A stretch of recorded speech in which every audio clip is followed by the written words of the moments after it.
তুমি যদি তোমার ড্রিমকে তুমি অ্যাচিভ করতে চাও তাহলে সেটার জন্য পরিশ্রম করতে হবে। পরিশ্রমের কোনো কমতি রাখা যাবে না। তোমার স্বপ্নটা এমনি এমনি পূরণ হয়ে যাবে না, সেটার জন্য রেগুলার পরিশ্রম করতে হবে।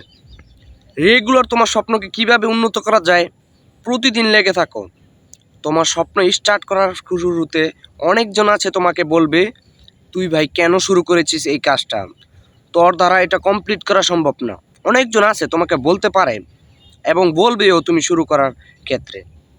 তাদের কথা একদম এই কান দিয়ে ঢুকাও, আরেক কান দিয়ে বের করে দাও। কারণ তোমার স্বপ্নটা অনেক বড়, তোমার ড্রিমটা অনেক বড়। নিজের স্বপ্ন পূরণ করার ক্ষেত্রে কি বললো সেটা তোমার শোনার কোনো দরকার নাই। তোমার নিজের স্বপ্নটাকে গুরুত্ব দাও। কিভাবে সেটা উন্নত করা যায়, কিভাবে উন্নত করলে আমার দ্রুত সফলতাটা অর্জন করা যায়, সেটার দিকে তুমি খেয়াল দাও। অন্যজন কি বললো না বললো সেটা তোমার শোনার দরকার নাই। নিজের স্বপ্নকে গুরুত্ব দাও, চুপ হয়ে যাও। তোমাকে অন্যজন বলবে, তাদেরকে বলতে দাও, কিন্তু তুমি চুপ থাকো।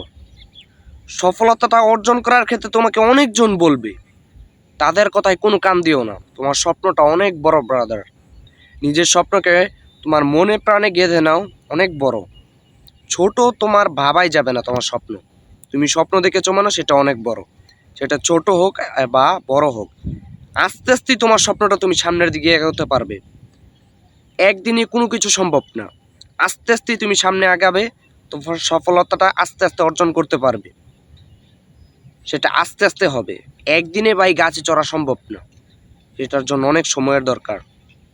তোমার স্বপ্নটাকে প্রতিদিন ডেভেলপ করার চেষ্টা করো। কিভাবে উন্নত করা যায়, কিভাবে আমি আরও স্ট্রং হব, সেটার দিকে খেয়াল রাখো। উঠতে বসতে তোমার কষ্ট হতেই পারে, সেটা কোনো ব্যাপার না। আবার ঘুরে দাঁড়াও, আবার উঠে দাঁড়াও, তোমার দ্বারা সেটা কমপ্লিট করা সম্ভব। দেখা হচ্ছে পরবর্তী ভিডিওতে। বাই।